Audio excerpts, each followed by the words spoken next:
Olá, vamos fazer a nossa leitura da Bíblia de hoje. Estamos na história número 3. Paulo, exemplo de coragem e de fé. Estamos vendo sobre os missionários após a subida de Jesus aos céus. E quando Paulo e Silas chegaram então a Tessalônica, já estavam bem de saúde e prontos para recomeçar a pregar. Ficaram na casa de Jason e pregaram 3 sábados na sinagoga. Logo foram acusados de perturbar a paz na cidade e, por essa razão, os judeus resolveram expulsá-los. E então decidiram ir para Bereia, a 80 quilômetros a oeste.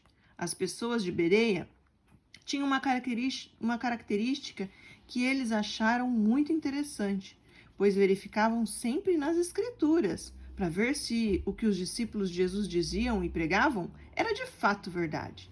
E então eles creram com sinceridade, fé e conhecimento.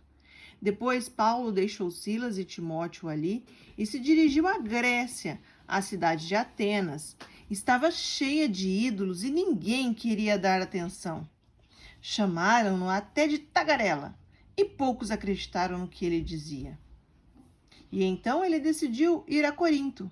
Ali conheceu um casal, Áquila e Priscila, que, como Paulo, fabricava tendas. Ficou morando em sua casa. O trabalho nas sinagogas também era difícil e Paulo se sentiu muito desanimado.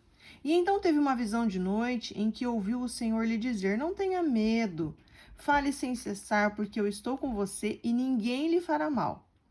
Há nesta cidade muita gente que me pertence." Entusiasmado por essas palavras, Paulo ficou ali mais 1 ano e meio procurando aqueles que desejavam seguir Jesus. Algum tempo depois, em Éfeso, Paulo fez uma grande fogueira onde as pessoas deviam queimar seus ídolos, livros e imagens.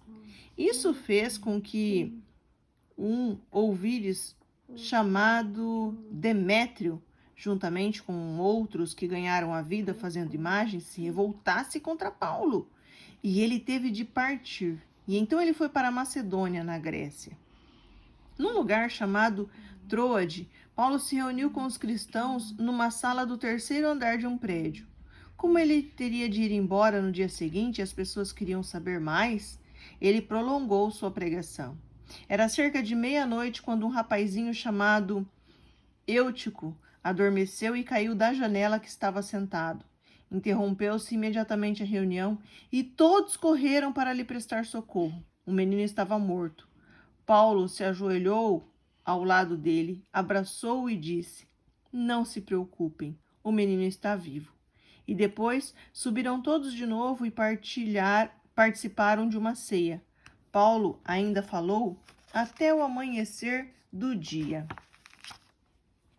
Paulo viajou para Jerusalém e se reuniu com os cristãos. Ele se sentia muito feliz por ver o trabalho que eles estavam fazendo.